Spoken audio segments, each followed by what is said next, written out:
All right, good morning and welcome to the second Western Region Legislative Forum hosted today by the Williston Area Chamber of Commerce, Williams County, and Western Region Economic Development.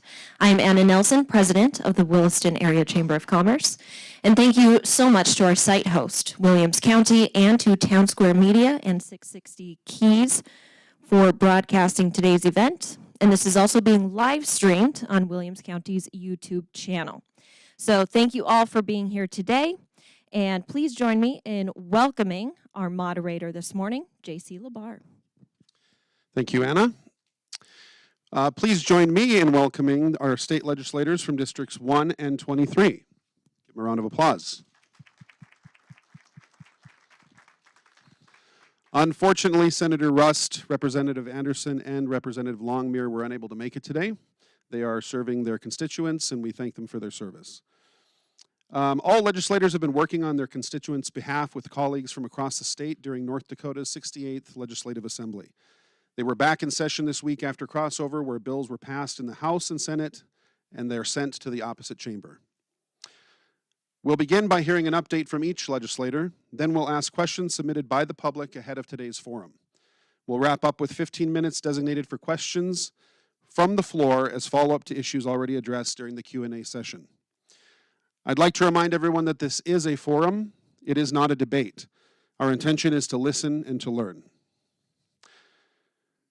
Senators and representatives, thank you all for joining us this morning. As we begin with introductions, please tell us any committees that you're on and any bills that you're carrying that you'd like to highlight. Let's begin with District 23, starting with Senator Todd Beard. Thank you. So Todd Beard, Senator from District 23. My first legislative session and second forum participating in. Right now, two bills that I initially submitted 4 bills. Two were voted down, and 2 have moved on. One of those bills is, let me get the numbers here for you. One of the bills is 2122. That particular bill was dealt with funding for Train ND, and which is where I work. I'll state that. And the whole idea behind that bill initially was to come up with a fair formula of dispersion of funds that are submitted. The 4 Train ND segments are at Williston State College and Bismarck State College, State School of Science in Wahpeton, and Lake Region up in Devil's Lake.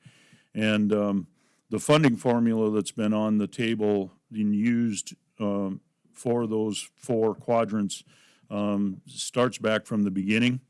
And from the very beginning, I've never felt good about the formula. So coming in, I tried to do something that I thought was fair and equitable in determining basically need of funding in the different quadrants.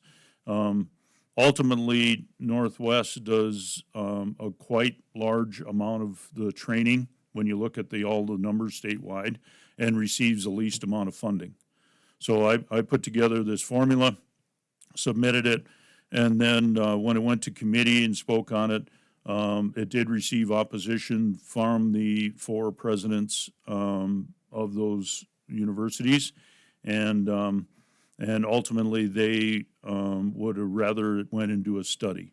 And so that's what the committee went with. They turned it into a study. So it can really be looked at, and I'm not saying my formula was the best formula, but at least it started the conversation. So now that study has been passed in the Senate, moving on to the House, and that's 2122. And so that's going to be a study bill to really look at the funding formula, and hopefully they come up with something that'll be fair and equitable for all the different quadrants. My other bill that did pass the Senate was 2311. And 2311 is a lien bill. In oil and gas country, a lot of people know that there's oil well pads everywhere. There's pipelines everywhere. What we found out, and this is actually going on right now with a local landowner, where a subcontractor working on one of these projects felt inequitably compensated. And so they actually filed a lien on the property of the landowner, who actually had nothing to do with the project. They're not involved. All they did was lease their property to the oil and gas companies for them to develop and then easement for a pipeline. So right now, this resident has 4 liens actually filed on him to the tune of $1.3 million. That's just wrong. When you got landowners who liens can be filed against them when they have nothing, absolutely nothing to do with the project, that's just wrong. So what my bill does very simply is it would put into law that in that circumstance where a landowner is not involved in the project and all they're doing is leasing their property for the purpose of oil and gas construction or pipeline, then they would be exempt from a lien being filed on their property. And that's simply what that does. Very small bill, but it's going to do big things. And I've heard that this has happened to other landowners too on a pretty small scale. I don't care what scale it's on. It's just wrong. So it easily passed, well, not easily. It was little contention from some of the senators who wanted to kind of protect contractors as well to make sure that they can have the right to liens, and they still do with this bill. It's just that they can't file a lien on a landowner when they're not involved in the project. That's all this does. So those 2 bills are moving into the House, and they both actually have hearings set up this coming week. One of them is Monday, and the other one is, I believe, Thursday morning. The lien bill is Thursday morning. So that's my bills that I got moving on, and with that, I'll turn it over. Thank you, Senator Beard. All right, with that, we will move on to Representative Scott. No, I'm wrong. Nico Rios, I'm sorry. Thank you, and thank you for having us. Pretty much the same deal as Todd, freshman, new district. First time in session, second forum.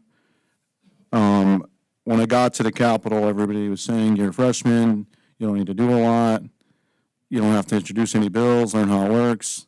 And then people realize term limits happened. We only got 8 years there, so that's 4 sessions if I even run again. So I decided to file just one bill. I wanted to file an easy one. Or I thought it was going to be easy. I thought it was a Second Amendment self-defense bill stating that if you're taken to trial and found not guilty due to justification of self-defense, a court may be able to reimburse your legal fees. Turns out state's attorneys don't want to be sued, so there's actually quite a lot of opposition. It passed committee fairly easy, 8-3. When it got to the House floor, I guess opponents of my bill were surprised it passed committee with such a big margin. They decided to start rallying legislators against my bill. It came to the House floor. There was a little nice heated debate for 20, 25 minutes, maybe a little more, a little less, I don't remember. But it passed with 50 votes. You needed 48 to pass, and wouldn't have done it without, obviously, all the representatives here going for it, so thank you. And thanks to Senator Beckett for signing on to it. I'm sure that helped a ton. My one other bill, House Bill 1363, relating to duty of final disposition, that was handed off to me by Senator Beckett as well.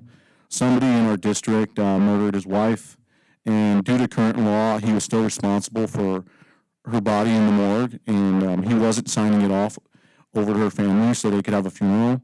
And this was around Christmas time. He held on he held on to the rights for like another 10 or 12 days or something like that. So the funeral director reached out to Senator Beckedahl, and they got the ball rolling on this bill. And Senator Beckedahl thought it'd be a good idea if I take it on, since it's in my district, and I did. So that was my second bill. That passed much easier. It was 90 to 1 or something like that. So my two bills are going on to the Senate. I have a little bit more work to do with the self-defense bill. I'm pretty sure more people are going to try and oppose it or testify against it. I'm on the two committees I'm on. My A committee is judiciary. My B committee is political subdivisions, and that deals with issues at the township and county level that can't be handled, so they come to the state. They bring issues to the state. When it comes to bills, we're voting on hundreds of bills. Some weeks we might vote on, some days we might vote on 25, 30. Some days we might vote on 5 or 10. Bills coming out of my committee, I should have a good grasp on. So, I mean, if you have any questions about any bills, preferably if they come out of my committee, I'd probably have a better idea on them. But other stuff that comes to the House floor from other committees that I have to study on last minute, or I have to reach out to a friend who's on that committee, it's that's kind of how it works. So I won't know every bill unless it's a big one. It's one that everybody's talking about. With the first half being over, more good days than bad. A lot more good days than bad. It's been a great experience. It's been overwhelming. Luckily, I've had a good mentor in Representative Longmire out of Stanley, and the District 1 guys have been plenty of help. I think that's it. Thank you very much, Representative Rios. We'll move on to Representative Scott Dyke. Thank you for everybody that's here today and everybody listening. My name is Scott Dyke, representative from District 23. I serve on the Education Committee Monday through Wednesday and the Transportation Committee Thursday and Friday. Probably would have been nicer to be on the Ag Committee since my background is farming and dairying, but that's the way she goes. We did get a dairy bill on the floor from the youngest individual who. That's our he's the youngest representative in the history of North Dakota, and he's a dairyman. And he brought a bill to the floor that allows raw milk to be sold to individuals. And the debate lasted for over an hour, and it passed. So you can buy raw milk if you go to a dairy. I thought that was the highlight for me that day. We'll see what happens when it goes to the Senate side. One of the bills I sponsored was HB 1522. And its purpose is to protect the private space of our boys' and girls' bathrooms in the K-12 school system in the state of North Dakota. Another bill is one brought by Senator Bob Paulson. It's SB 2260. It deals with fundamental parents' rights. And I'm a co-sponsor on that one. And that's it for now. All right, thank you, Representative Dyke. We will move on to Representative David Richter. Thank you. Thanks, everybody, for being here. David Richter, Representative, District 1. I'm on the Education and Environment Division of House Appropriations. So I'm just going to talk about some of the stuff that I've worked on in the first half of the session. So we had a group of legislators from the East and from the West got together, and we created what's called the Behavioral Health Prevention and Early Intervention Program. We ran that through the Senate, so you'll find that in Senate Bill 2012.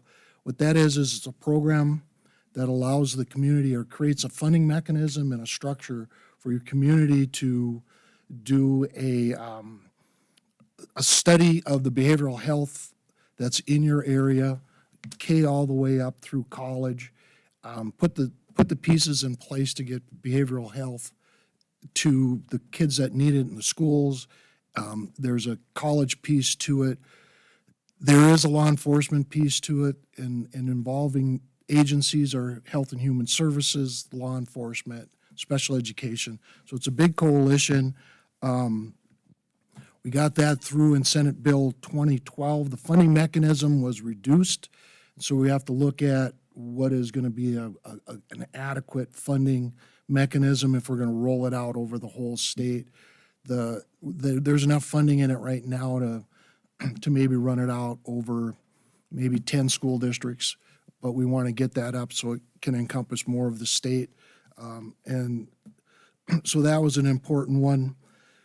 We also are working on the inpatient remodel funding for the CHI for behavioral health wing for 10 inpatient beds for behavioral health. So that's the pieces on behavioral health. We ran the higher education bill, and in the higher education bill, what we put on was a tuition freeze for the next 2 years, so there won't be any increases in tuition. One of the interesting things that we did in our committee was the scholarship programs for higher ed are scattered all over the place. They're in commerce, they're in, just about everybody's got something that has to do with a scholarship. So what we were able to do, or what we did in that committee, is we took all the scholarships and we put them on a list of where they come from. So we have the scholarships organized. And all we dealt with in the higher ed budget were the scholarships that actually come out of the higher ed budget. There are other scholarships in commerce. There are scholarships in DPI. So we got that organized. Didn't increase the scholarship funding amounts very much because we put the tuition freeze on. So there's no really need to raise your dollar amounts for scholarships if we're freezing tuition. A big piece that we put in there was a new funding model for buildings, which will really have a strong effect on Williston State College. The way higher ed, the difference between K-12 and higher ed is that higher ed owns the higher ed, the legislature owns the higher ed system. We don't own the DPI, the K-12. So everything that goes on in higher ed has to come through the legislature. Even if, so like if Williston State College wants to build a dorm and it's all private money, they still have to come to the legislature to get permission to spend the money to build the dorm. So it's kind of a cumbersome, antiquated system. So we proposed a change in how we look at the funding mechanism for buildings on higher education. And when it turned out, Williston State is looking for funding to build a health medical facility to increase their programs in their nursing programs, their tech programs, those kind of things. So we put the funding mechanism, and it worked out that Williston State College, because they already have their match available, can start building that building if it gets through the Senate. They can start building that building instead of waiting and coming back and getting permissions. So we set it up for 4 years. Here's the way this works. You don't have to wait and come back and get our permission. We're giving you permission now. When you're ready to go, build the buildings. We're trying to change it a little bit. So that, I think, was a big piece of it.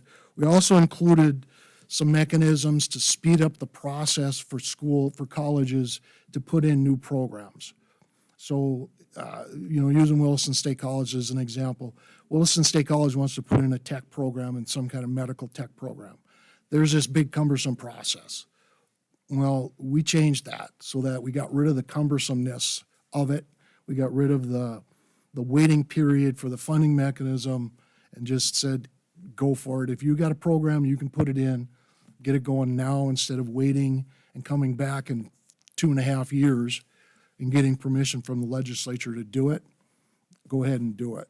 So putting a little bit more back on the local institutions to do the things that they need to do in a timely fashion instead of coming to us all the time. For Career and Tech Ed, I carried the Career and Tech Ed funding bill out of committee.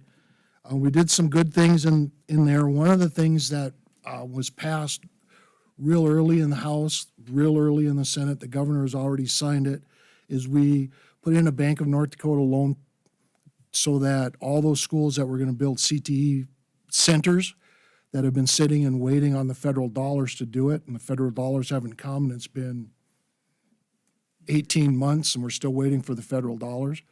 So the funding from from Bank of North Dakota was put in so that the locals, that everybody that's got permission to build those CTE centers can get the money from the Bank of North Dakota, start building now. And then when the federal funding comes in, that federal funding will go back to the Bank of North Dakota to pay off the notes. So it's not going to cost your local school district anything.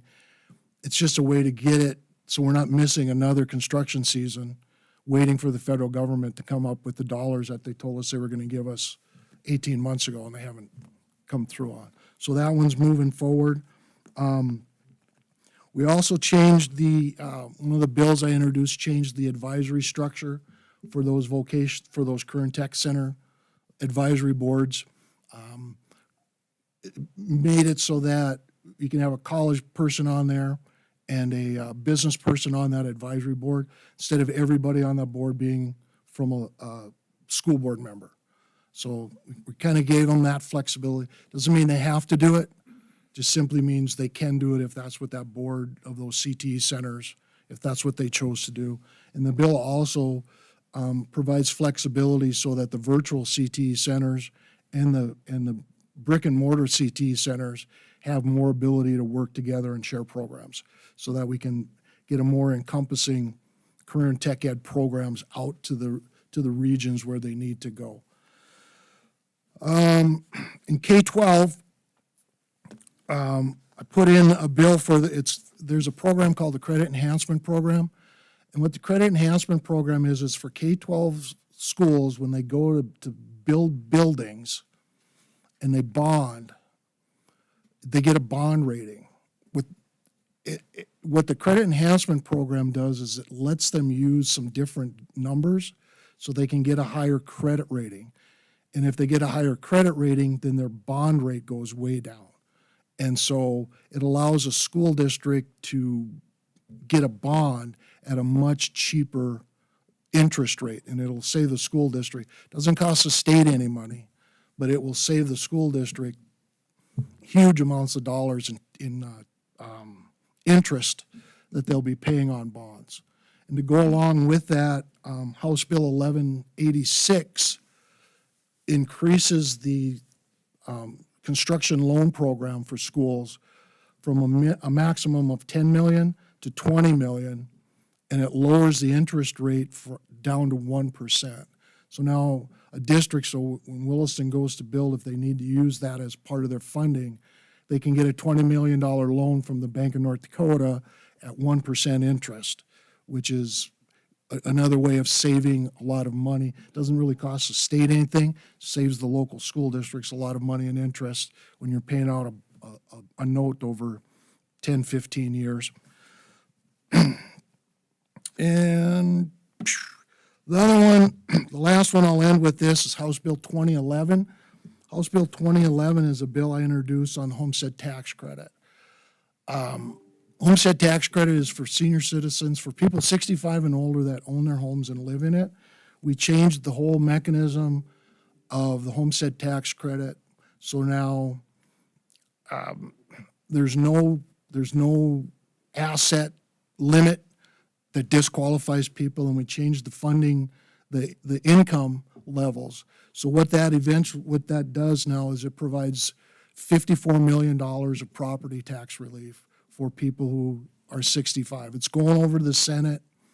I don't know what the Senate will do with it, but right now it's a bill that provides $50 million of property tax relief for people 65 and older that live in their homes. And I don't know if anybody will cover it. In the House, there's a lot of bills, a lot of stuff went through on ag, a lot of roads and bridges. I don't know if these guys will talk to it as they go down, but I think my time is up. But a lot of stuff on roads and bridges and agriculture too. So thank you. Thank you, Representative Richter, for taking some of Representative Nikos's time. Okay, we will now move on to Representative Patrick Hattlestead. Thank you very much for attending, your participation this morning. It's always good to see people and get feedback. Patrick Hattlestead, Representative District 1, Williston. The two committees I'm on are Finance and Tax and Political Subs. The interesting thing about following all of these people is I can say ditto. What you find is that there are not many opportunities to introduce new legislation because there are probably, 90 other people in the legislature that are sponsoring bills as well. So you sign on and co-sponsor a number of pieces of legislation. I jokingly said a session or two ago that I was the number one legislator in the House of Representatives, and people looked at me and I said, well, I'm District 1 and I'm the senior member of our delegation. I must be number one. And it stuck. Everybody now don't remember my name, but they call me number one. So fortunately, we have two individuals on appropriation bills from District 1, which is a real plus. They have their finger on the finance. Money's the name of the game. So anyhow, I sponsored 3 bills. One of them was basically a cleanup bill, massage therapy. They had written in there they could use their hands, and that was it. And of course, now you go to a massage therapist, and they have all kinds of mechanical and electrical devices and hot and cold pads and elbows. And so we got that bill cleaned up, and they just had the hearing in the Senate yesterday morning, and they were very receptive to the bill. So I assume that will go through. The second bill was dealing with rural ambulances and ambulance districts. Obviously, you don't think much about an ambulance until you need one, and it's nice to have one. And our population is scattered pretty much throughout our district, and so organizing the rural ambulance districts is a bit of a process, and so hopefully we've gotten that one smoothed out and encourage people to volunteer, since it's basically volunteer. I had a third bill that I introduced dealing with individuals that converted buildings, let's say from an apartment house to condos, and in many instances, the local building inspectors and so forth were not involved in the conversion, and so many of the buildings didn't match up with what initially was considered real safety features. And we thought we had a good bill, and by the time some of the committee members got through with it, the bill was in shreds.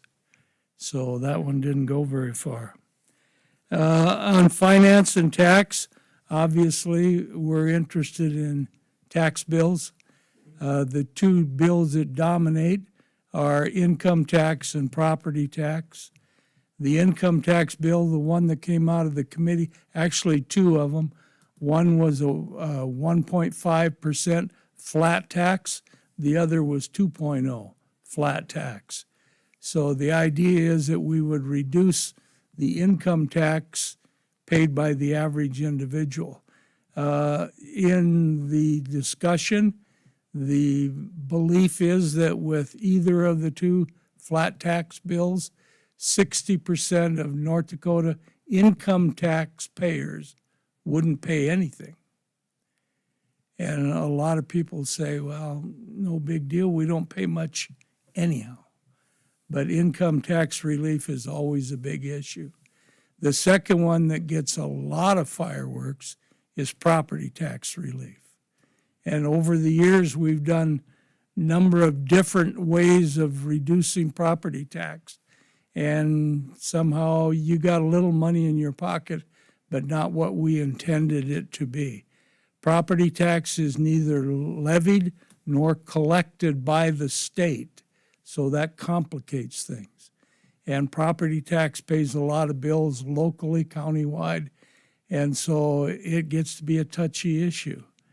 The last bill that we heard reduced school mills. I think it was 20 mills. And then the state would then pick up that dollar amount that those bills would mills would normally raise. And so you would get, in this case, a 20 mil reduction in your school tax. And that seems to fly. But when it gets to the other side, they have an idea of how they could make it better. And so we'll see what comes out of there. We do a lot of work with business stimulation, and the theory is that by reducing a business taxes or making certain things exempt, you can encourage business. And so far in the past, that has been reasonably successful. So we have a number of bills that came out of there.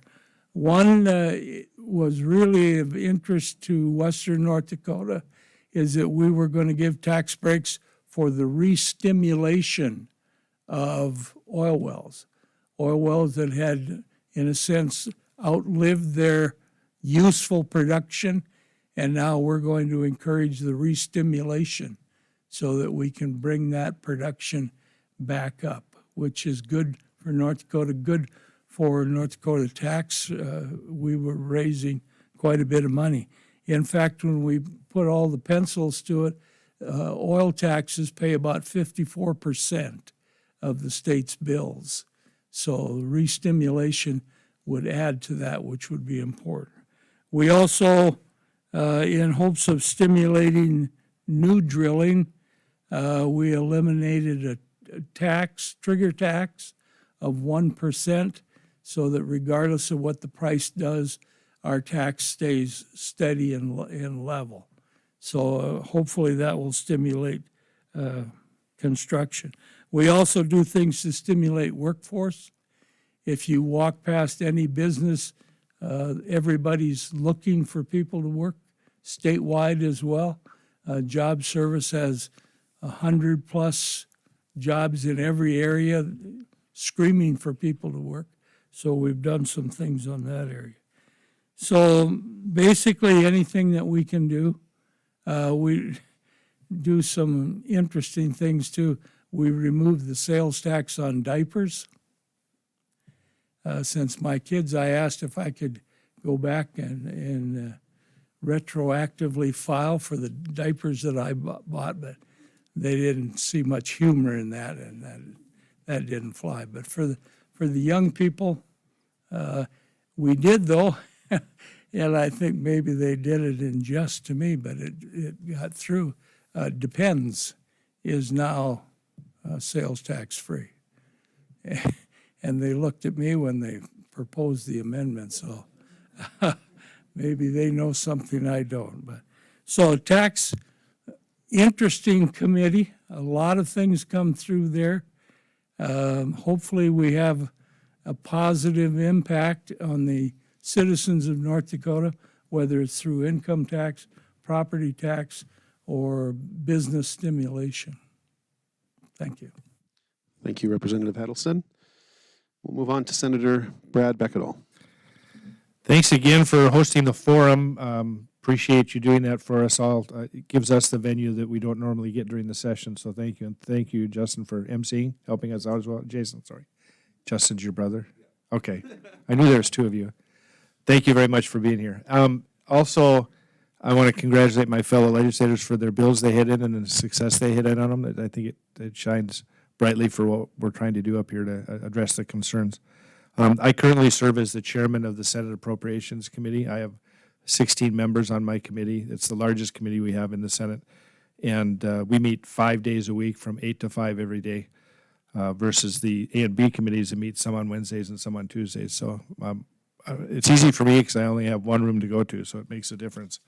We had about 400 bills introduced on the Senate side in the first half and crossover.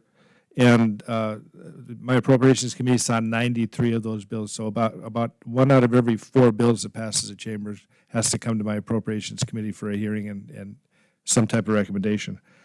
I had 6 bills introduced initially, and kudos to the legislators here who had 100% success rate, because I didn't.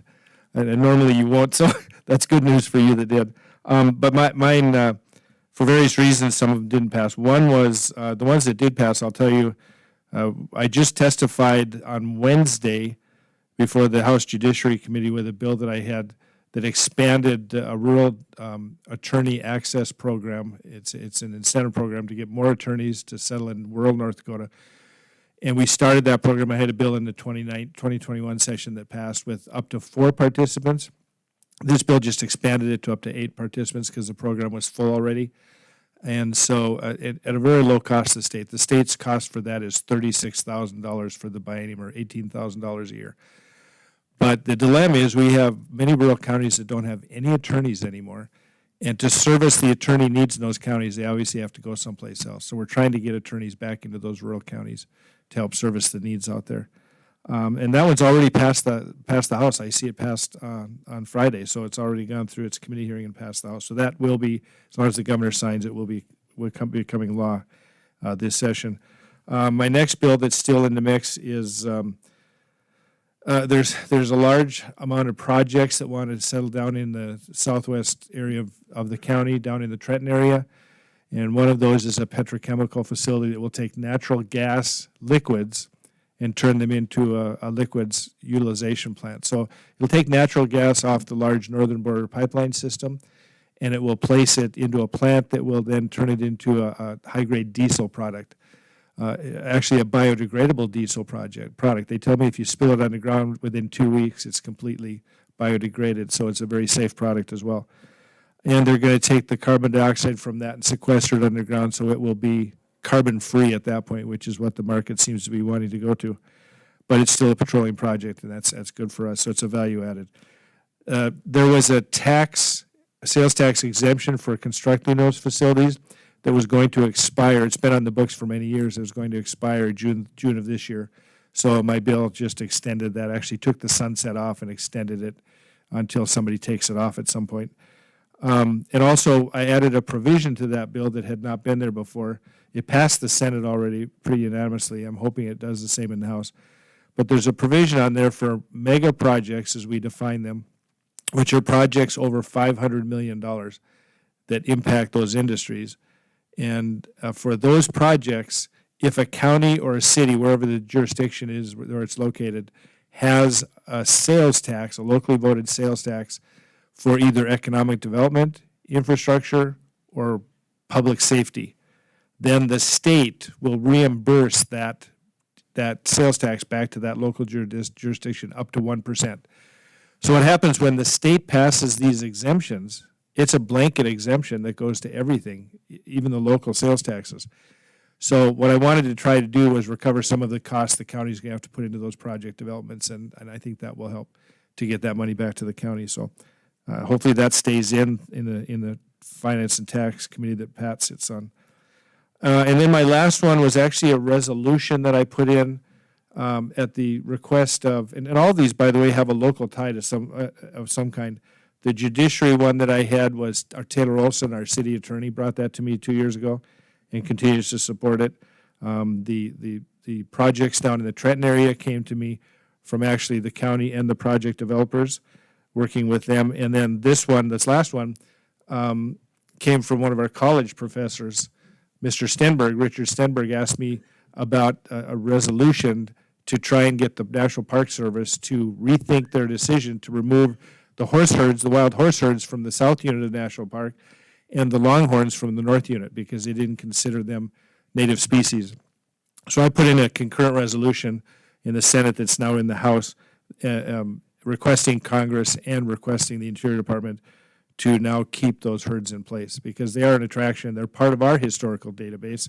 They were part of the parks when Theodore Roosevelt was here, which it's named after. So I was told that single resolution had more public input than any bill in the Senate that first half, and somewhere over 400 testimonies submitted. So there's obviously, and those were not just state testimonies, those were international and national as well.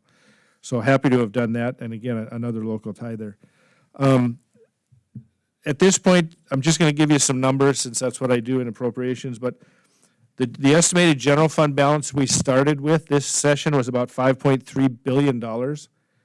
The current general fund appropriations in the process right now are just under $6.5 billion.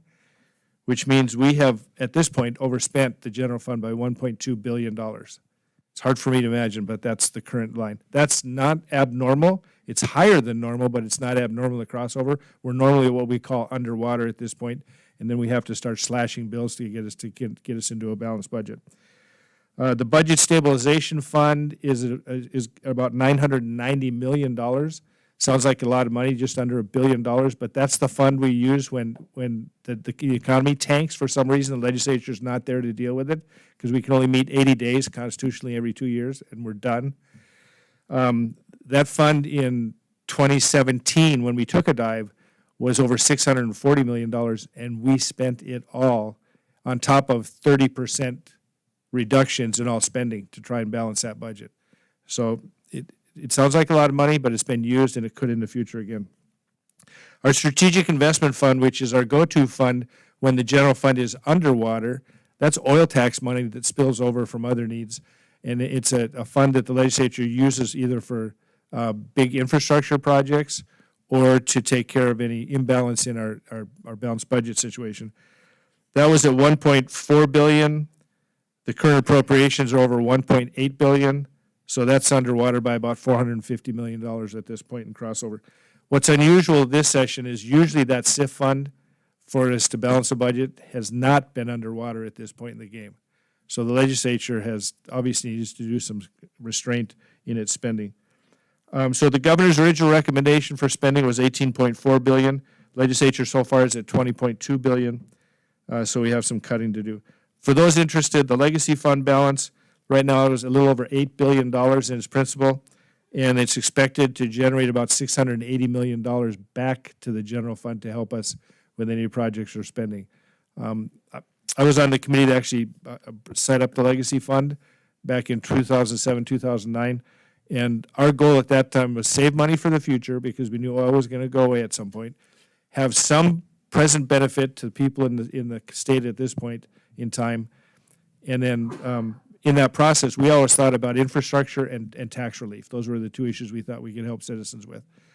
There are a lot of other spending areas coming out for that right now, so we're trying to get it back to its original purpose and intent. Continue to build the fund and provide those areas of relief. I don't know how much time I have left, but I'll keep it shorter. There's a lot of bills I could talk about that went through the Senate, but maybe those will come up in questions. Looks to me like and I sit in leadership meetings with the governor and the leaders of the House and the Senate with my position, and it looks like there's going to be two areas of contention between the House and the Senate that have to be resolved before we can go home and hopefully not use all 80 days. The PERS system, the Public Employee Retirement System, has about a $1.8 billion deficit in it right now, most of that attributable to the significant losses in the 2008-2009 financial meltdown on Wall Street. That is a defined benefit plan. In other words, you sign on the government, you put your years of service in. If you qualify after so many years, you can get your retirement, and you're paid a set amount. That's a defined benefit based on what your salary was and what your position was. The Senate prefers to keep that current system with some modifications to bring it into balance. The House wants to do what's called a defined contribution, which would be the same as what most private people have in a 401k, where you put in a contribution from your salary, the state puts in a contribution to match that up to a certain amount, and then you own that fund, you develop the strategies for how you manage that fund, you take the losses, you take the increases. It looks like in the analysis, I sit on the Public Employee Benefits Committee, it looks like in the analysis we have from the professionals, the actuaries, they tell us that to keep the current system with modifications ultimately will be cheaper in the long run than going to a defined contribution. The only benefit to the defined contribution is if there's another downturn in the stock market and the loss of value, that's on the back of the employees, not the employers. And I should note that in the current system, the defined benefit, the employers and the employees both have contributions to that, so everybody's participating. The second area is going to be tax relief. In the Senate, our priority was property tax relief, and I know there's a lot of reasons why that's not very good because the state doesn't control that system, but it's what we hear about. In the House, it's income tax relief, and their chair of their finance and tax is very avid about that. The The thing that I like about property tax relief is it's really for in-state residents, your primary residents. You get a property tax relief for being in the state. The income tax, the one part of the provision I don't like about that is about a fourth of that money actually goes to out-of-state people. So we're reducing taxes for people that don't even live here. That just doesn't make sense to me. I'd like to at least pull that provision out. I think that should be an incentive to come back to the state and live, not an incentive to live somewhere else, have income from the state, and pay a shorter tax for it, living out of state. So those are the big things we're going to have to look at. Our property tax bills that came out of the Senate, one was a mill buy-down for the school system, 20 mill buy-down, that would save about $225 million every 2-year period for state residents for your property that you own. And the other one was an expansion of the homestead tax credit so that everybody over 65, under $100,000 of household income per year, with no asset limitations involved, would get a property tax break up to the first $200,000 value of your home. So if you had a home that was $200,000 or less, you were 65 and older or disabled, you would get no property taxes paid on that. The state would reimburse the local property tax for you. It comes with a price tag of about $135 million per biennium. So that's where we're at with those issues. I'm happy to be here to answer any questions, and I hope we get a lot of good feedback. Thank you. Thank you, Senator Bekkedahl. We'll now move on to the questions gathered prior to the event. Please keep in mind that redundant questions were consolidated and some were reworded for clarity. Due to time constraints, we may not be able to get to every question. We've reserved 15 minutes for follow-up questions on the floor regarding anything that we've already discussed in this session. The first question is for all the legislators. What do you think is the most important piece of legislation for our region coming out of this session? Senator Beard?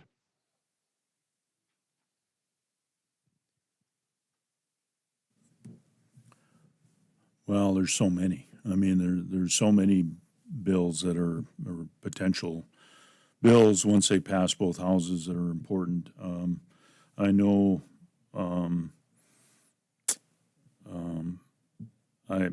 I guess I can't necessarily just choose one. One of the areas of concern I know locally that's come up is mental health issues, especially in school. And I forgot to mention this earlier, but I serve on education and energy and natural resources.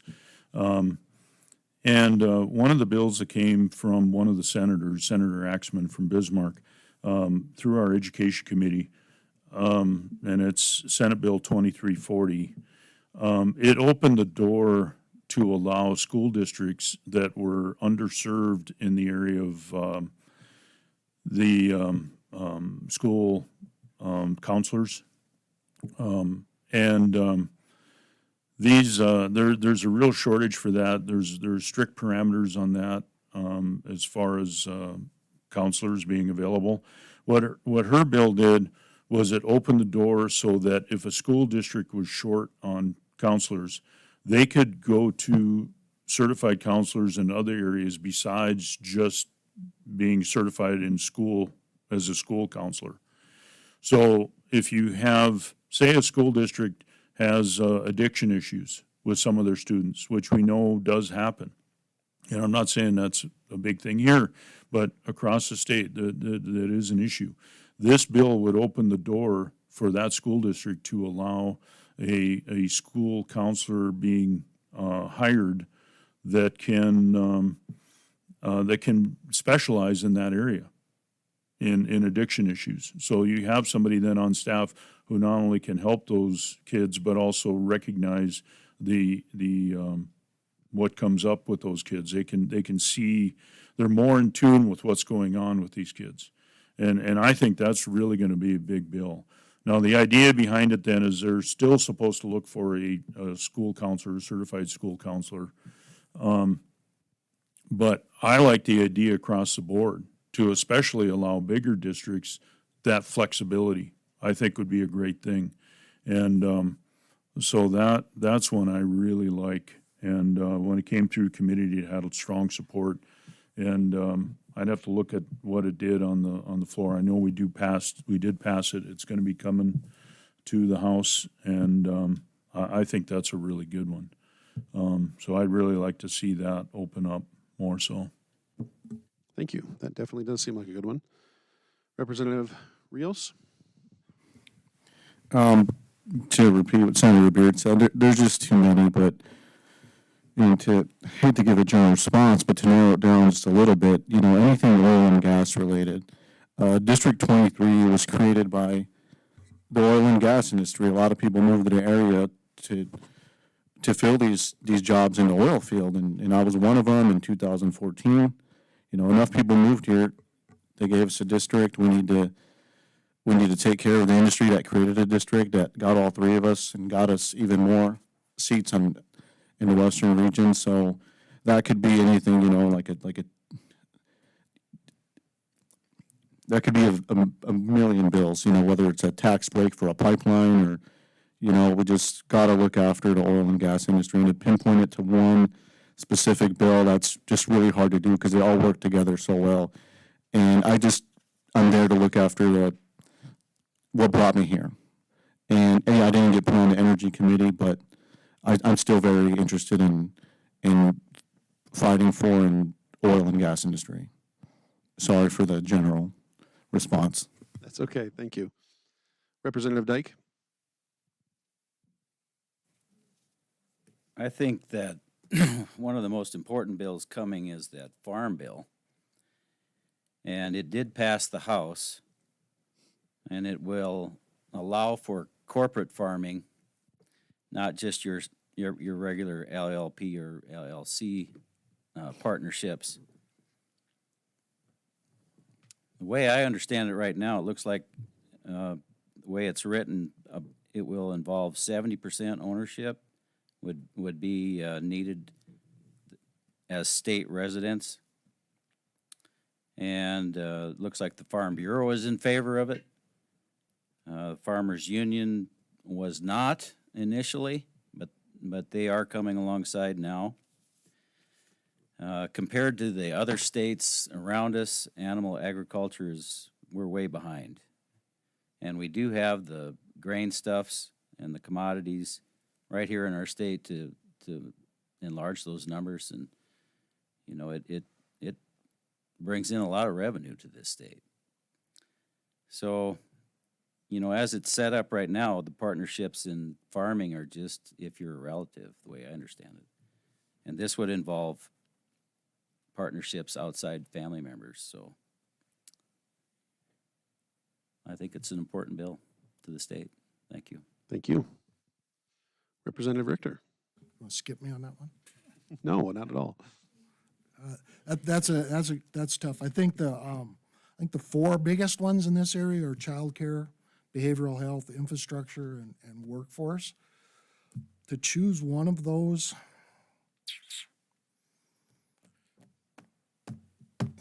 I guess I'll go with childcare. And with childcare right now, there are a ton of bills. I know that there are two bills that people are talking about, but 2301 and 2237. But there's also childcare components in the higher ed bill. There's a childcare component in the commerce bill. There's a childcare component in the health and human services bill. So there's a ton of different places where they're looking at childcare right now. And at some juncture in the legislature, we're going to have to bring all of those things together and create one policy instead of trying to have 4 or 5 different ways of looking at it. We're going to have to bring it all together and say this is what we're going to do as a state and push that forward. But you can't leave out the other 3 because they're very important in this part of the area too. Thank you. Representative Hattlestead? At this point, it's just easy to say ditto because they're all important for us. But obviously, the tax bills that we talked about are critical, income tax and property tax. Virtually everybody likes property tax relief. Not too many people mention income tax relief. They like the money, yes. I'm not saying that, but that's not as big an issue as property tax. The oil industry, we have the re-stimulation, as I mentioned. That's critical. Tax stability is critical for them, and we encourage, more drilling and re-stimulation. And then one I didn't mention with the coal industry, apparently within the lignite coal, there are what I call precious metals, but metals that we import from China, stuff like that. There's a process by which we can take them out. An industry is being developed, so we're encouraging tax relief in that thing. They don't have to pay this coal severance tax on the material that they take out, and then they can kick the rest back into the furnace, and they have to pay tax on that. But so and if you look at statistics, they say we have 800-year supply of lignite coal. So we could have a whole new industry. And if you're in electronics, that sounds like a pretty good deal. Thank you. Senator Beckedahl? Thank you, and I guess it hasn't been mentioned here yet, but I think probably the most important bill we're going to deal with is House Bill 1379, which is put in by the majority leader in the House, Mike LaFleur out of Dickinson. And that's the bill that deals with what we call the Legacy Interest Earnings Fund streams, the streams bill. It was actually put in place 2 sessions ago. It's enacted for this session, and there is a formula for all the legacy fund interest dollars on how they're supposed to be spent. About 5 years ago, I came to the majority leader in the Senate, Rich Wardner, who's actually from Dickinson as well, and I told him, I said, Rich, now that the interest earnings are coming into the general fund, as stated by the public in their vote in the measure, they wanted that to happen. Now that that's happening, we're going to have 142 ideas on how to spend that every session. It'll be the governor and 141 legislators with all their projects. I said we need to set up some type of a system where there's some guidance and guardrails so that we don't have total chaos for an 80-day session. He did that, and they came up with that bill. Currently, that bill provides funding for paying off some bonded debt that went to water projects. Mostly the water projects that were funded were the Fargo diversion and the Minot diversion projects for those 2 communities to not flood anymore. Those bond payments are about $100 million per biennium, so $50 million a year. The rest of the money goes into some other subcategories. Some is going to transportation for infrastructure, some is going to tax relief, and some other areas. That's why that's an important bill right now is it's further delineating some of those streams. I think it gets a little too complicated. Everybody's got their hand into the pot now again. We're creating more chaos. But that bill is before us. It's in the Senate right now. We'll see what we can do with it to try and make some changes. But also there's language in the bill that sets aside a projects review committee, legacy projects review committee. And with my position as a Senate Appropriations Chairman, I'll have a seat at that review table. So hopefully I can help make good decisions for our community and area as well in that process. So I think that's a big bill. Thank you. We'll move on to the topic of childcare. Senate Bill 2301 relates to a child care stabilization fund to help support our child care facilities. Additionally, Senate Bill 2237 is related to child care income tax credit. Senator Beard, both you and Senator Rust voted against both bills. Please explain your reasons for doing so, and these would address both child care and workforce issues. Please explain what alternate ideas you would have for addressing these critical issues. Thank you. So let me tackle 2237 first. This was a income tax credit that would go to taxpayers dealing with child care. That one, when I initially looked at this one, I'll admit I kind of missed the boat on this one. That one, I admit I should have probably voted for that one, tax relief. Initially, my thought on why I voted against this one was families that have children in child care, they already get a tax credit on their federal income tax, or generally our state income tax isn't that great. And I think this did pass, and if I think what people are going to find afterwards, if it does pass the House, is that within a couple of years, when they actually see how much money this is going to save them, it's not going to amount to a lot. okay? But I'll admit, I did miss a vote on that one. That was tax relief. I should have voted for that one, okay? I'll definitely take ownership of that one. Now, 2301, this one, this stabilization program, I voted against this one because in my mind, it's really not going to help. Back in COVID days, and everybody remembers those days, the federal government put out a lot of money and the state used a lot of money for this exact purpose. They actually paid daycares to ensure that they stayed functional and open. And it was done at a level, quite frankly, quite a bit higher than this level. And so when they did that, there was actually some daycares who weren't even open. They were getting paid based on how many people were licensed in their daycare. And this bill basically says that same thing. Now, this is supposed to go to workforce or help with workforce, but it doesn't necessarily specify what that means. So essentially, a daycare could put in for these funds and accept these funds, and it's not going to generate people for them. It's not going to. There's a workforce shortage across the board, and one of the reasons for workforce shortage in daycares isn't just money. It's also people get burned out on it, and they walk away from it.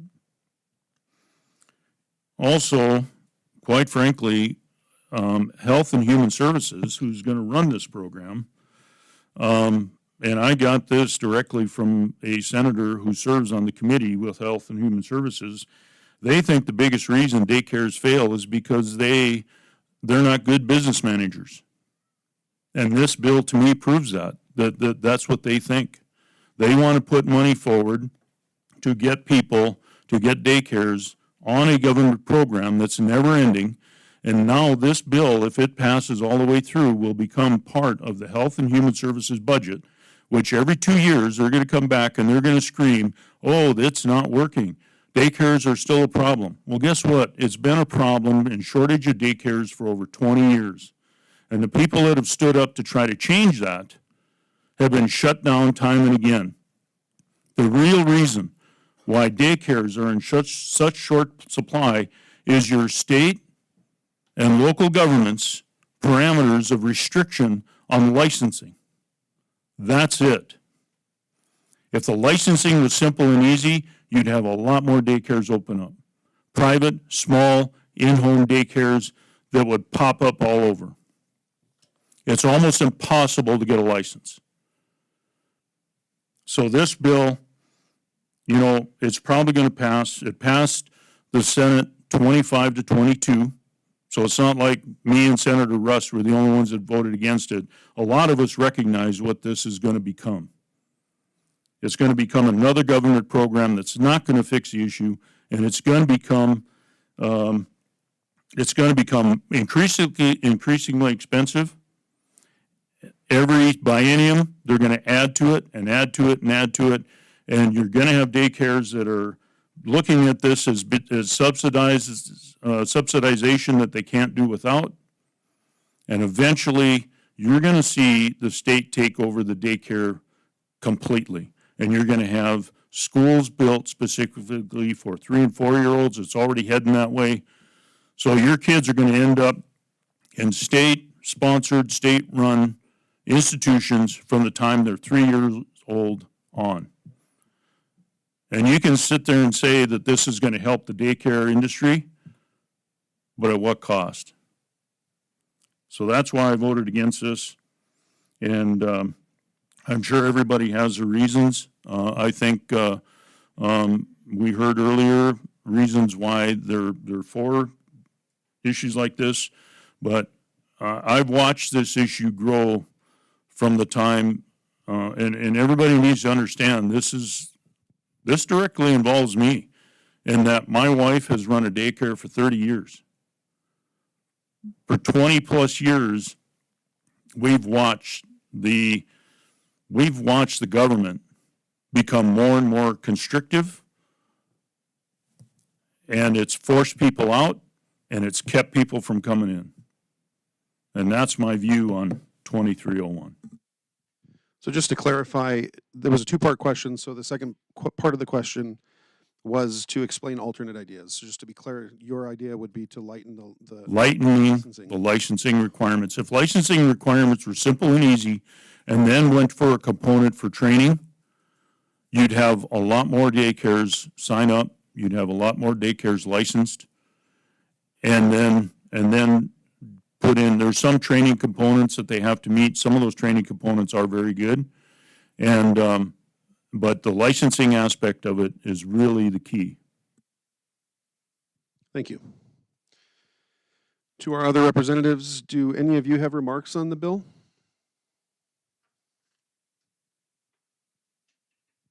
Representative Hattlestead? Well, I'm very sympathetic to a parent in need of childcare. It's gotten incredibly expensive. At the same time, Small Business Administration has run financial statements, and they said daycares are difficult to pencil out. They just can't take in enough money. Now, as far as rules and regulations, what we're finding is that every time there's an incident nationwide that somebody did something dumb and a student or a kid was hurt or for whatever bad situation, that everybody gets a new rule or regulation. So the kid is pretty precious, and mine are long since beyond daycare. They think maybe I should be in it. But what are you going to do? The kid is awful precious. And if a rule or regulation meant that that kid was not threatened or abused, it's hard to justify removing that regulation. But I agree with Senator Beard. The more rules and regulations you get, the tougher it is. And right now, they say it's hard to pencil out. Financially, you can't make it. As a parent, listening to some of the young ladies say what they're paying for daycare, I asked them, why don't you stay home and take care of the kid? You'd make more doing that. And they said, well, they need insurance. So there is some motivation. I don't know if there is a solution. Throwing money at the problem, I agree. That it just makes you want more. Thank you. Any other remarks? Going once, going twice? No? Okay. All right, next, in all legislation currently on the table, what other bills do you see helping to address some of the child care issues we are facing, both for providers and parents? I know we covered a little bit of that. Are there some specific items? I know you'd said, I believe, Richter, that there were some other items out there. Thank you. I know that the House leadership just had a list put together. We can go to Legislative Council, and he did that and said, give me a list of all the bills that have to do with daycare. And so now in the House, we have a list of everything that has to do with daycare. And the objective is going to be to take a look at all of those different bills. Some of them are not solutions, they're just funds. And that's one of the very interesting things that I'm learning about appropriations is that there's policy bills that come through with money attached to them and no real explanation of, and then they leave it to the appropriations to figure out the dollar side of it. And then if we say no, then it goes back to the floor and the floor can overturn us and boom, now it comes back and we got to figure out how we're going to fund something that appropriations that said we don't want to fund this. So we're going to take a look at all of the different bills that have been put out and see what it is. And some of them are not solutions. Some of them are just simply putting money into it. Some of them provide some opportunities to provide solutions. And so hopefully when we get down as we're going through the session, we can get down to here's some things that provide solutions. And then both houses, both chambers can agree on it, and we can put forth some legislation that's really addressing what needs to be addressed. The workforce issue that we hear, we heard commerce in our E&E division, we hear commerce. So we heard testimony from just tons and tons of different businesses. The number one restriction to workforce that they're finding is daycare and childcare. And so we need to find a solution that will provide more childcare so that people who want to go back in the workforce can afford to go back into the workforce. Thank you. All right, we'll move on to the topic of schools. What are some ways legislation proposed this session is projected to impact education? Senator Beard. Well, sitting on the education committee, we see, that's all we see, right? And so some of the legislation we've had come through deal with teacher shortages. And there has been some bills that have come through to give, basically buy down the student loan debt for some teachers in certain high need areas to try to generate support in some of these areas where they quite frankly can't fill spots. And so we've seen a lot of bills like that come through, and the hope is, of course, that some of these shortages can be alleviated, but quite frankly, it's going to be a long-term issue. It's going to be a long-term problem, not easily fixed. And so that to me is a big deal. I mean, we've got some pretty quality teachers here, and I think if we could help fill those spots in all areas. I mean, our remote schools are really hurting for teachers. So that area, those types of bills, I'm encouraged that maybe we can do some good there. Thank you. Representative Richter, would you like to also answer that question? Thanks for singling me out. That's what I do. I appreciate that. There's a couple of bills. Right now in the House, we have the two main education bills, and so I'll be carrying those bills for the House section, 2284 and 2013. Those are the two that really deal with K-12 education, with the funding formula, with most of the policy and procedure that's in education, and then going forward. There are a number of bills that have been proposed, going to what Senator Beard was talking about in the House, that try to address that workforce shortage. One of the difficulties in going back is that higher ed funding, higher ed scholarships and things of that nature only go till you reach a certain age. And once you reach a certain age, you're no longer eligible for a lot of the assistance that might be available for you to go back to school. So coming out of the House, going over into the Senate, there will be a couple of bills that help with loan buy downs. There's a 2+2, which is kind of a really interesting idea, that if somebody has already got their associate's degree or already has a degree and they decide they want to go back into teaching, they can go back in 30, 35 years old, however, where they're no longer eligible, sponsored by a school district or a local area. They can go back, get those 2 years, their final 2 years. If they're a teacher's aide or if they're working in the school, they can stay at their job, get that degree through virtual or through ITV, and then if they sign a contract and agree to stay in that rural area, which is very high need, stay in that rural area, then the state will pay off their loan. If they choose to get that degree and leave the state, then they pay off the loan. But if they stay in North Dakota and they stay teaching in North Dakota, they can do that. There's another one coming over. We'll probably stick back in the House to allow student teachers to get a stipend or some kind of payment while they're student teaching.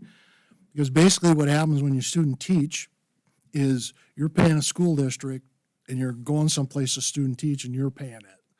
And so what this would be saying is that while you're student teaching, if you're student teaching in a North Dakota school and you stay in that North Dakota school, then we can give you a stipend to help you cover the expenses that you have for those 6 to 8 weeks while you're student teaching. And with, I think, the caveat, it's a North Dakota school and you stay in North Dakota. Commerce budget has some enticements to try and figure out a way to entice people to come back, to stay in here. And then higher ed has their projects for student teaching or loan forgiveness if teachers come and teach in a rural area in North Dakota. Over the course of the years, they used to put out a high needs area. These are the programs that we need high need teachers. And back when I was in the education world, there's 5 or 6 high need is all that was on that list. Now when you look at North Dakota, it's an entire page of areas that are high need teachers. So it's no longer, we can't find a science teacher, we can't find a math teacher. Like, we're short in elementary teachers, we're short kindergarten, we're short pretty much every secondary subject. We're short of teachers. North Dakota does not graduate enough education majors to fill the need for education openings in North Dakota. So the only way we're going to fill those needs is we're going to have to entice people back in who maybe want to. I think the para, I love that program where paras can keep their job at a school. The school district can help them out. They can get their 4-year degree. They can go into a teaching degree and work at that school. That's a great program. But the other thing, we're just simply going to have to make it enticing enough that teachers from other states are going to want to come here.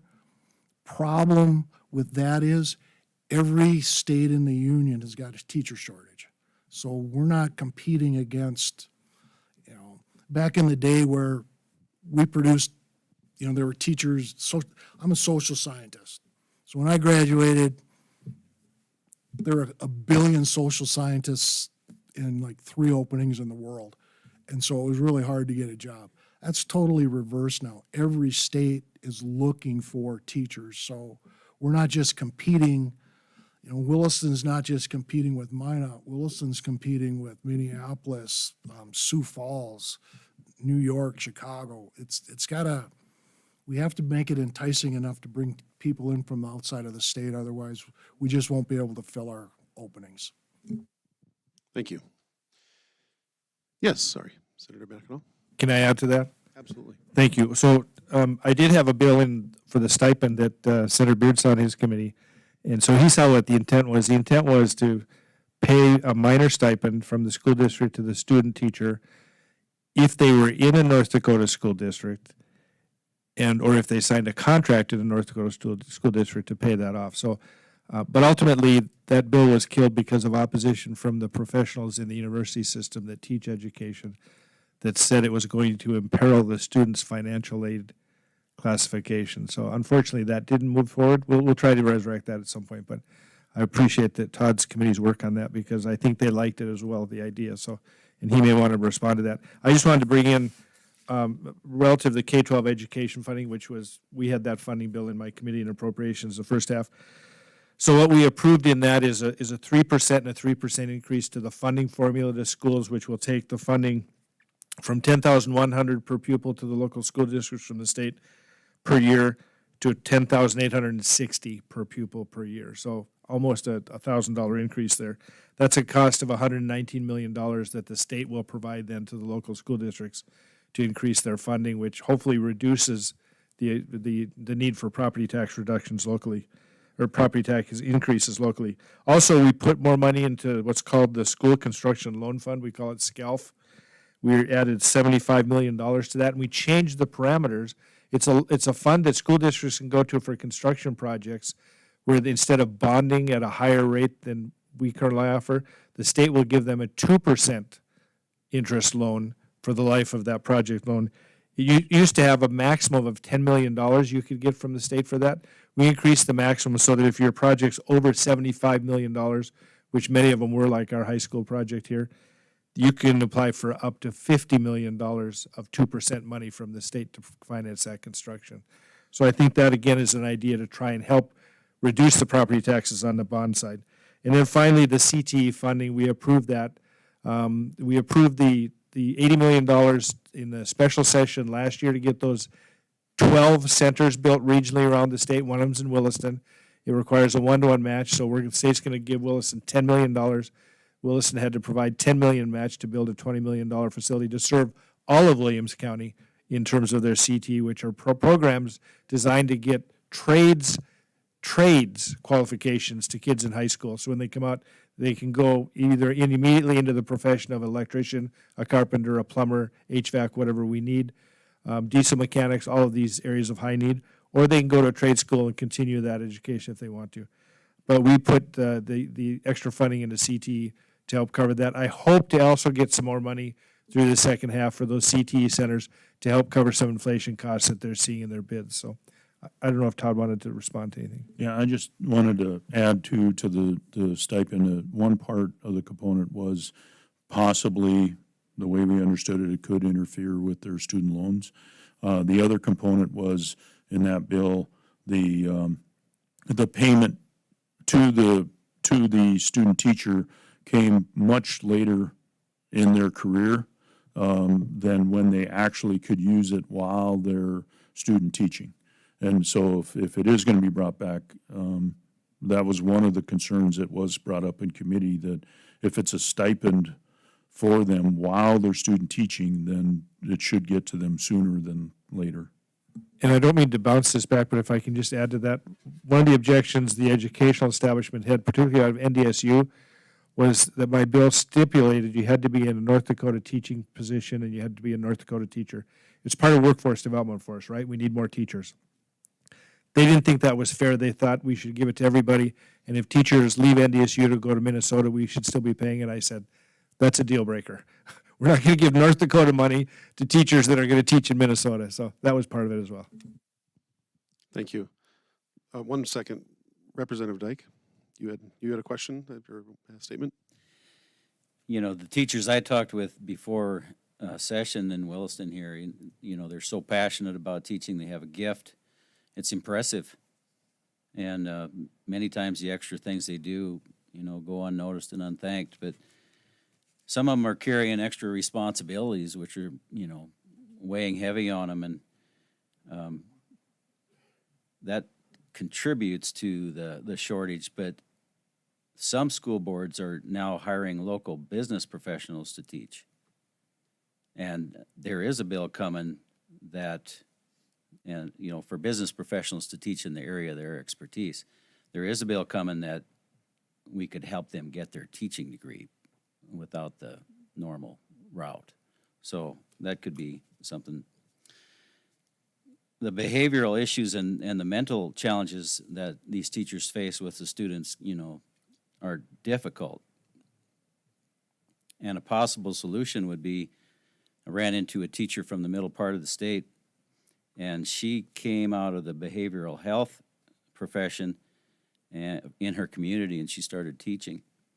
And when behavioral and mental health challenges came up in the students, she got consent from the parents of those students to involve professionals from their community to help. I think that'd be a good help here too, and it's working well for her. So that's what. Thank you, Representative Richter. Yeah, I just wanted to add on to what Senator Beckett all said, just a little piece.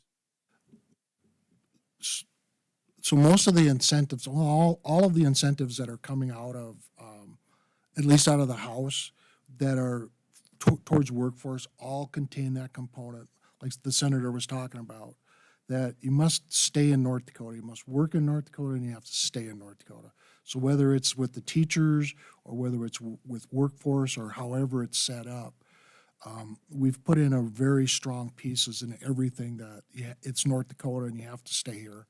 We're not going to fund somebody to go to college or go get trained and then leave the state. Thank you. I was involved in education for 35 years. When I first started, our concern was decreasing student population. And we were seeing schools forced to close or consolidate because they had fewer students or not enough. So then it suddenly become shortage of teachers or in certain areas. Critical science, math was a good example. As a bigger school district, we borrowed from the small school districts, which put a real cramp in their situation. So they're forced to consolidate. And we were warned at that time, when Moses and I were classmates, we were warned that there's going to be a shortage of teachers and the state's going to be in trouble. And as we eliminated the small school districts, then we found that to be true. And now we're trying to do a lot of things to encourage people to come into the profession or come back into the profession that have retired. But a shortage of teachers is a critical issue and going to become more critical. Representative Rios? Yeah, to echo kind of what Senator Beard said earlier about the increased regulation,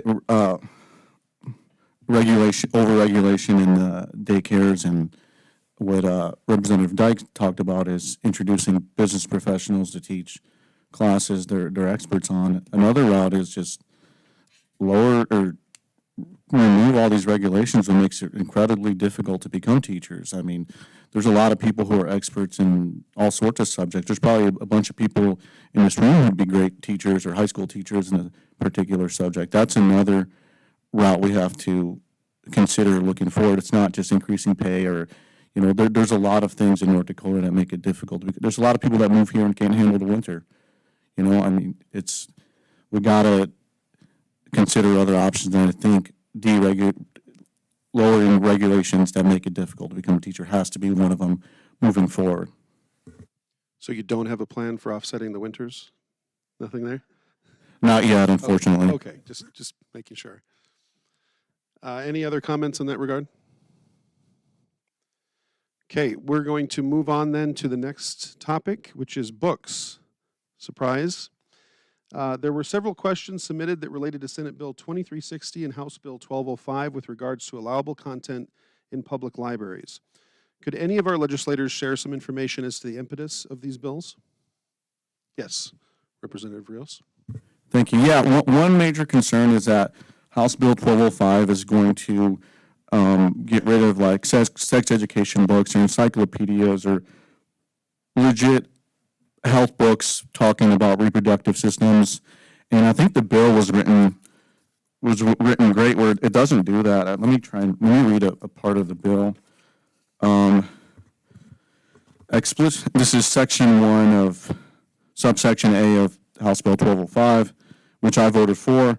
Explicit sexual material does not include works of art, when taken as a whole, have serious artistic significance, works of anthropological significance, or materials used in science courses, including materials used in biology, anatomy, physiology, or sexual education classes.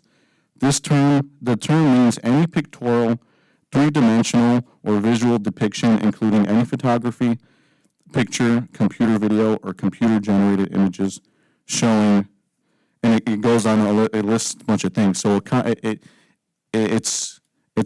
it's tailored to graphic sexual imagery, whether a photo or drawing or computer generated. It's not going to come after encyclopedias. We're not going to take George Orwell's 1984. We're not going to take the Communist Manifesto out of the libraries. It's written very well, is what I believe. And I know that's a big concern, is that it's going to ban hundreds of books, and that's not the case. The majority leader had a great bill. Can you speak to what prompted the need for the bill? Do you know what would have been the issue that prompted the need to write a bill like that? There had been, I believe,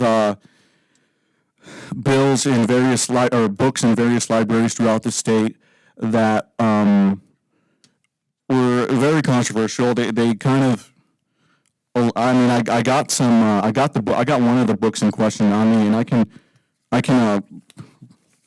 can read this a little excerpt or little summaries on one of the books in questions.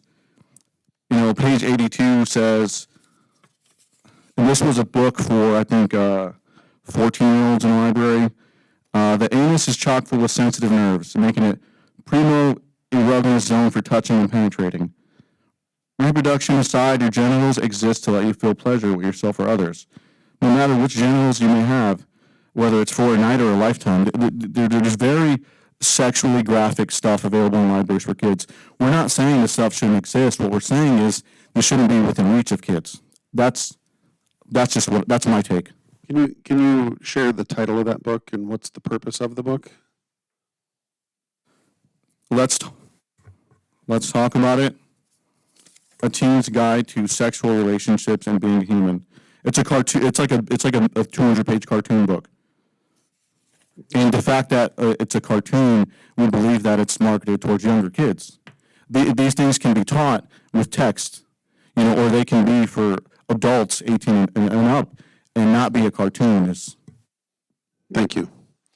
So that does answer the next question that often many people are calling them book bans. You would not say that it is a book ban in any stretch of the imagination.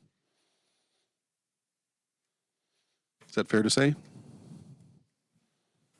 No, that's not going to ban anything that's just a text. That's a book. It's going to ban visually graphic sexual material. If there were no cartoons in this book, it wouldn't have been a problem because it wouldn't be. We don't think it would be marketed towards kids. That's my take. Sure. Thank you.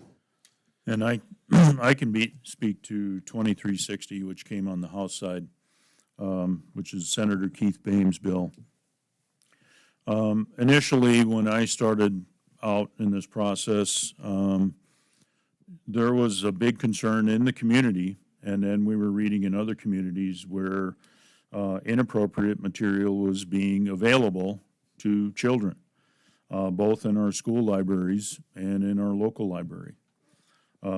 This issue was brought forward by some concerned citizens within the area, and it was brought to our school board. And I got involved in that process to try to help people recognize that this is wrong. We should not be giving pornography, which is what we're talking about here, to kids. It's that simple. One of the meetings we had where I spoke, I came out, and in our local public library, they had a big display, and on the display it said "Read Banned Books," which I found interesting because all the books that were supposedly banned were on display, and many of the books that they had on display were books we were talking about that weren't appropriate for children. And so obviously our local library didn't have a problem with it. And it's since our schools, their library, the books that they are reviewing, they've got a strict process for review, and they're not going to make a determination on those books till next December. That's their ruling.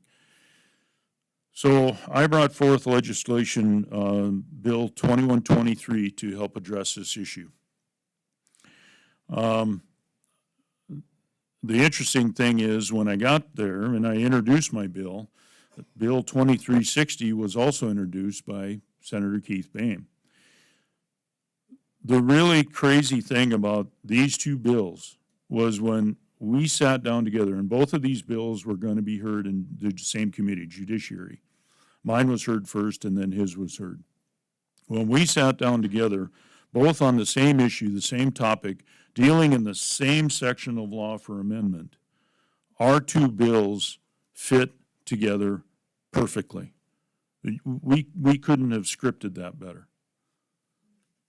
What this bill does, what 2360 does, is it declares that you have a responsibility. If you're going to make this material available, you need to ensure that it's not made available to kids. And there is some pretty graphic stuff out there. The book that was mentioned by Representative Rios, we actually had submitted in testimony when 2360 was heard. And that book, and I've got a copy of a sheet here that I sent to all the Senate members when 2360 was heard on the floor.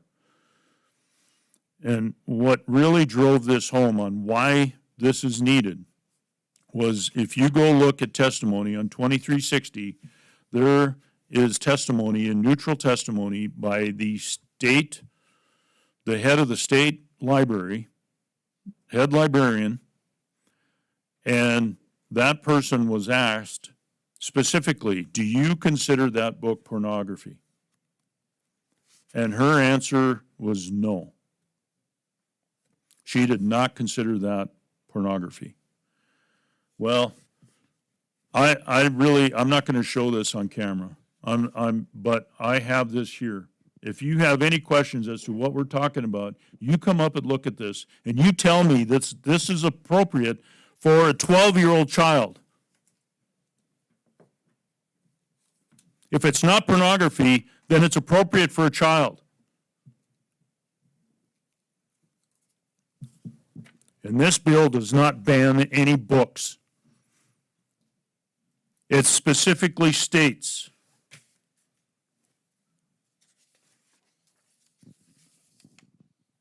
under penalty, a person is guilty of a Class B misdemeanor if the person willfully displays at newsstands and other businesses, establishments frequented by minors, or where minors or may be invited as part of the general public, any photograph book, paperback book, pamphlet, or magazine that expose cover or available content of which either contains explicit sexual material that is harmful to minors or exploits, is devoted to, contains depictions or written descriptions of nude or partially denuded human figures posed or presented in a manner to exploit sex, lust, or perversion.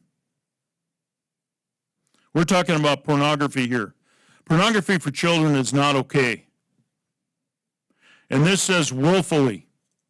That means that any librarian who has a book brought to them and say, hey, this really isn't right. This isn't right for kids. If they then put that back out again without any kind of protections, then yeah, they'd be in violation of the law, as they should be. What is the penalty to staff that do violate the law? Class B misdemeanor. I don't know that off the top of my head what the full penalty would be, and quite frankly, to meet that requirement, you'd have to have a complaint. You'd have to have an investigation by law enforcement, and you'd have to have charges filed. It's not somebody walking in and handcuffing somebody. So this idea that pornography is okay for kids, I'm not going to go along with it.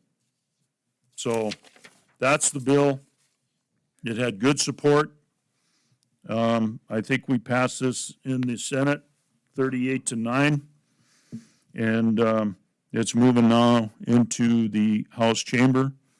And quite frankly, between the two houses, both having bills that are similar, I would suspect we're going to have something come out in law protecting kids.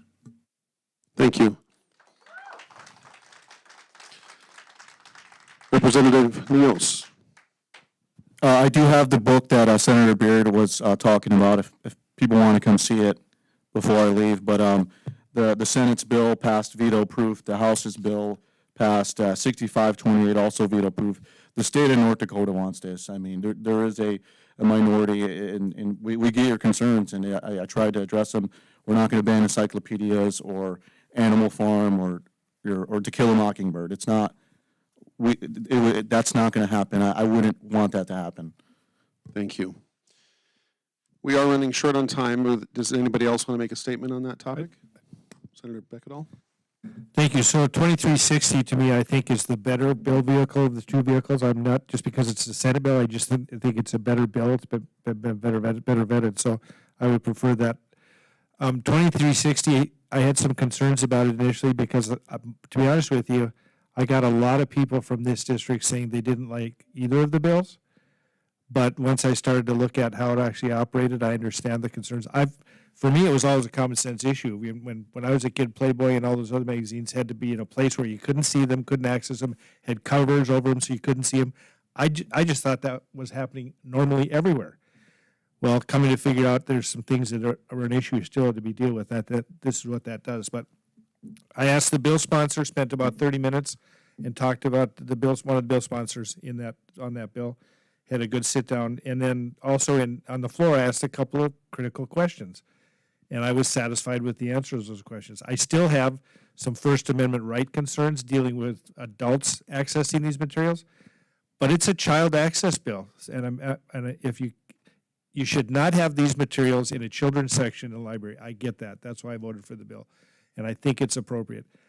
My concern is that there are hundreds of thousands of books in these libraries. If somebody comes in to the library director and says, I don't agree with this book, it's an eye of the beholder situation, I don't agree with this book, I want it out of the library.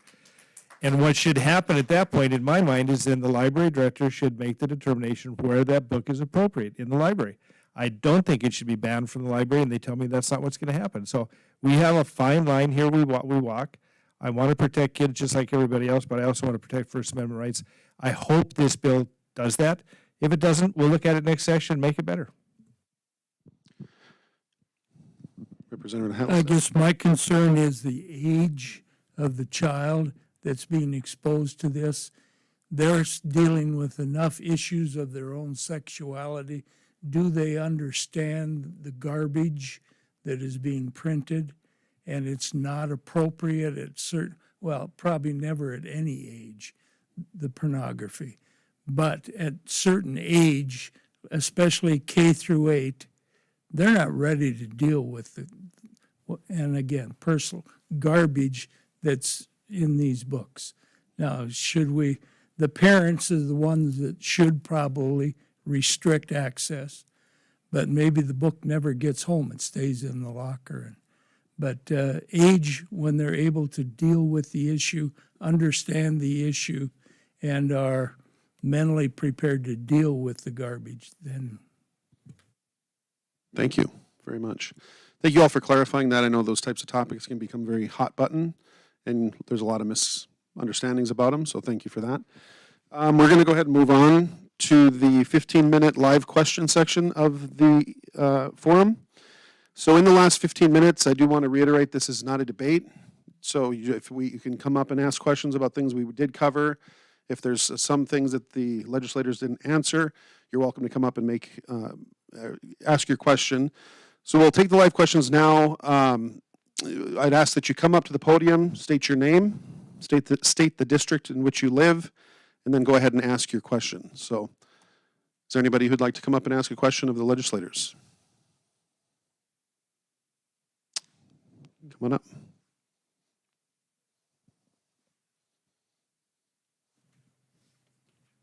So I have the bill on my phone. Let me get pulled up. What's your name, sir? William Ramey, District 1. Thank you. 2360. So I think when you were talking about the bill, maybe you were talking about the other one, 1205. With my concern is just how vague and subjective it is. Like, if someone did have a problem with something, when it was more of just like it was something more personal than attempting to protect kids, like, in it says sex-based classifications, sexual perversion. What do you mean by perversion and sex-based classifications? It sounds like your concern is just people just, Subjectivity. yeah, so What is considered perverse? like many laws that already exist, like thousands, millions of laws already exist, this will be treated like others. We don't want laws to be abused, personal grudges, people coming in, oh, I don't like this librarian, I'm going to find this book from the 1950s that has a sex scene and say, oh, this book's in her library, let's get her arrested, I'm going to call the cops. I believe the bill, and I'm new to this, I'm not a lawyer, believe it or not, is written in a way where that can't happen, and it has a list of, like you brought, sexual activity, perversion, sex-based classifications. That's attached to having to include any photography, picture, or computer-generated image. But it says written information as well in 2360. It's not just pictorial. So, and I understand your concern, and that's why this is a process, right? As these go through committee, they do get amended. I can tell you that some of those things are being looked at because we don't want to make that mistake. We don't want it ambiguous. We want to make sure that there's a clear understanding of what we're talking about here. I think the way to look at those classifications is not look at the classification just by itself, but how does it pertain to that explicit sexual material? So I think you have to go back to the penalty and read the whole penalty aspect of it and how then that definition fits into that part of it. So like when we talk about how does sexual activity actually pertain to the written descriptions of nude or partially denuded human figures posed or presented in a manner to exploit sex, lust, or perversion. And I think if you look at it in that light, you'll see. And just another way to look at this, if you're going to be subjective about it, I think you look at the material, and if you're in your mind, you're not sure, like that state librarian, in her mind, that was not pornography, which, think about a jury pool. If you take 6 or 12 average North Dakota people and you put them on a jury pool and you show them that passage or that picture, do you think they will say that that's pornography and it's inappropriate for kids? And that's one way to look at it, to clarify it in your own mind. If you're not sure, then that's one way you can clarify it. Okay. Thank you. And I appreciate your concern and your question. I do. Because we have been looking at this hard and we want to get it right. Yeah, absolutely. Thank you, Mr. Rainey, for being here. I think I did get some emails from you on this subject, so I appreciate you communicating as well. And I agree with you. That was my concern with the bill going forward, is that I think we still have to work out definition of perversion because everybody's going to have a different definition for that. And if a complaint comes forward because they define it one way and somebody else defines it differently, that's the issue he's bringing forward. So I really appreciate you bringing that up. I hope we can work that out in future sessions if there's abuse of some of those definitions. Yeah, and that's why it's a process. It's a process, so it is being looked at. Thank you. Good question. We still have some time, I think. We have another 10 minutes, so come on up. Please state your name and your district. Jeffrey Wade, District 1. I try to help you guys out with getting a solution to this. Childcare, schools, and stuff. So I would present to you that why can't we promote homeschooling? Have the money follow the student to help with childcare and schooling, because we can see our school system is going down the drain. And I'd like to know your opinion on if we can support this, give the power back to the people, the citizens of this county, and let them make the decision, not let big government make the decision for them. Can you support something like that? Yeah, I think there is a House bill that did come, right? I haven't seen it yet, but. Representative Dyke. Yeah, there is a pro-choice bill that passed the House, 54-40, I believe. And it allows parents to choose between private and public schools. And I believe there's an allowance for $1,500 at this point to follow that student. It doesn't come from the education funding for the student in public school, but it would be extra money from the state. So there is a pro-choice bill going forward to the Senate. So there is one out there. And I thought there was a homeschooling on the Senate side. What happened to that one? So if I can speak, thank you for being here again. I did have a homeschool bill in. Unfortunately, the mistake I made in that bill, it was a constituent bill. I didn't amend the bill to provide the coverage of the cost to the being a state expense and not a local school district expense. So what the bill did, in essence, was it allowed a homeschool parent to fill out a form to be exempt from paying local property tax related to education or school districts. And had we had to hold harmless in there that took the money not from the local school district, but from the state to cover that cost to the local school district, I think it would have done better. Would have been different for me. I actually voted against the bill because I don't want to take money out of local education, which we are constitutionally mandated to fund in the state constitution. I didn't want to take it out of the local school district to pay for that. I think the state should have covered that cost, and it would have been constitutionally appropriate in my mind. So I think the voucher bill has a better chance because of that than what my homeschooling bill did. Also, the homeschooling bill I wanted to be for homeschooling. Legislative Council wrote it up for homeschooling and private schooling. I wanted to pay for homeschooling. That was my intent. And I think, if I could, it may not be everything we want, but it's a start, right? And hopefully we can expand on that. Thank you. Yeah, House Bill 1532, which barely passed. It was a huge debate. Like, it's just got the conversation going. It's barely peanuts, but it passed. It's going on to the Senate. In the future, I would definitely support any bills that make homeschooling easier, make sending your kids to private school easier. I'm all for school choice. I think most people in the state are. It sounds like people want it, so I would support it in the future. Well, I'd just like to see more money appropriated for it so that people could afford to do homeschooling. Right now, there isn't enough money to let these people do homeschooling. So we need more funding, one way or another. Thank you. And we may have time for one more question. Does anybody else have a question they'd like to ask the legislators? I'll make a comment. Thank you. Make a comment about daycare. And Senator Beard, I agree with you that we have an issue with daycare in the state of North Dakota, and something needs to be done to rewrite the whole thing. For example, right now the county, the city, the college, we're putting together a daycare over at the college. The cost came in at about $31,000 per student or per kid. Okay, that's the way we do things here in Williston.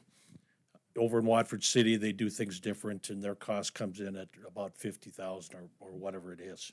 So we figured out the square footage of the building over there, and it was a 100-person daycare. Okay, $31,000. Well, the state comes back in now, and the way I understand it is that desk, this podium, that desk, they're all deducts for square footage. Any tables and stuff like that are deducts. So now, even though you need them in the daycare to provide for the kids and stuff like that, our cost goes from $31,000 to $47,000 per student, per kid. So the whole thing needs to be looked at. And you know, a few years ago, we were talking about bringing in corporate daycares and those kind of things. That might have to be readdressed too. Just to make sure that we have the space and we have the ability to put those kids into a daycare. Thank you. Thanks, Howard. I appreciate that. And just to add a couple of things that the city can do, because, I mean, that maybe you guys can look at, is in this daycare situation, when they have to go through licensing, the fire inspection that they have to go through is very specific, very detailed. And it used to be years ago when the state fire marshal was basically overseeing their inspections, it was a one-page sheet. Now that the city has adopted their policies on fire inspections that they have, it's a 4-page sheet that they can't hardly get the inspection done nor get the information in a timely manner to keep their license up to date. And it's such a draconian process. In our home daycare, where she watches 10 kids, we have to have exit signs on our doors. For what? The 3-year-old to read? Can't find the door? That's something you guys can look at within the city that maybe can help. We will. We have adopted the codes from national codes, and that's the ones we use. And if we have to delve down into that level to provide daycare, I'll do that. And then we can change things. And Well, together, and I'll tell you, all the daycare providers will really, really appreciate that. I'll leave it at that. We'll work on it. Thank you. Thank you, Mayor Klug. Senator Beckedel. If I could just respond to it, one of the issues we deal with daycare regulations, and I agree totally with where we're going with this, is there are federal standards that come down in the code books that the state mandates local jurisdictions to also adopt those code books for fire and safety protection. So we may not have all the wiggle room there, but I think there are state standards that have been built into the code that, talking to friends of mine in Ohio, ours are much more restrictive. We require much more space per child or infant than most states do. And that's because there was a group out there years ago that brought those state standards forward and they've been adopted. That's where I think we as legislators can make a difference in those types of standards and have some difference there. So it's going to be all of us working together to make this happen, but we're all overregulated in everything we do, in my mind. We have time for one more statement if anybody wants to make one. Otherwise, we'll call it quits. I want to thank you all for coming today, and thanks to those tuning in. Thank you also to the legislators for participating, and thanks to our hosts and organizers. And the next forum is scheduled for Saturday, April 1st. Have a great weekend.